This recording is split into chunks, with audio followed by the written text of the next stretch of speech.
Well, I think coming out of the Harvard game, one of the biggest points of emphasis is taking care of the football. It hasn't been an issue for us really all year, and this was the first game where we put the ball on the ground, more than once, and that's been a point of emphasis on offense.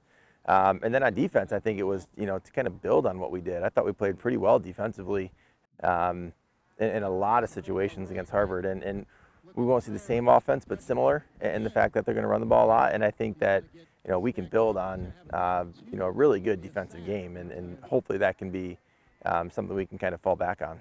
Are they a ground game for the most part? Yeah. We'll see mostly a run game from them. They do throw on occasion, kind of like us, pretty sparingly, but enough to make you honest, to make you play it. But really, I think if they had their way, they'd run the ball really between the tackles a lot, but really run the ball and control it that way and kind of keep the game short and not have a lot of possessions.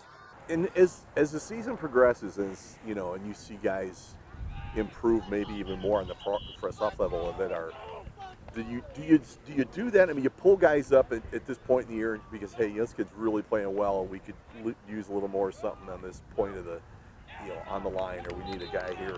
Is that something that goes on much? I think there has to be some sort of healthy competition during the week. I think when you get guys that are settled in and realize that they even if they don't work too hard, that they're going to have their spot no matter what, that's not a good thing. And so there's always that competition in practice. It hasn't changed a lot as far as who's been playing a whole lot, but we did see some rotation guys. I can think of Clayton Gerlach this week. Got in maybe for the first time in quite a while and played really well. And that's something that he was ready to do and ready to go out there, and that comes down to practice time. And we have a lot of those situations. Jeremiah got in on defense a little bit more this week than he did the week before, and having guys be competitive in practice only makes you better. And sometimes that's varsity on varsity, and sometimes that's younger guys pushing varsity guys for spots as well. And you never put things in stone. You always leave them in pencil and see how things play out. But you also want guys that be confident too. You don't want them looking over the shoulder all the time. So it's kind of a balance. Right. But I think I'd rather err on the competition side. Yeah. On a typical Friday, I'll get back and I'll get the games put up on Huddle as quickly as I can and just have them there. And then over the weekend, I'll go through and tag them as much as I can, what play and run and defense and offense and things like that. And then we as coaches kind of take our Saturdays on our own.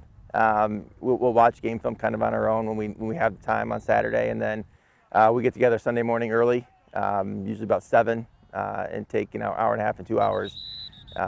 Once we've watched game film, we come back and kind of set a game plan at that point. We talk as a group and then kind of separate offense, defense. Coach Whitebread has a couple guys, they work on defense stuff. I've got a couple guys who work on offense stuff, and kind of set an overall game plan. And then, we're in a technology age now where we can communicate all the time, text, things like that. And I think that's been really helpful because it allows us to be around our families as much as we can, and still kind of have football on the brain. But it's a long week, right? It's constant, yeah. It is definitely constant. It doesn't stop. Friday nights will be a long night.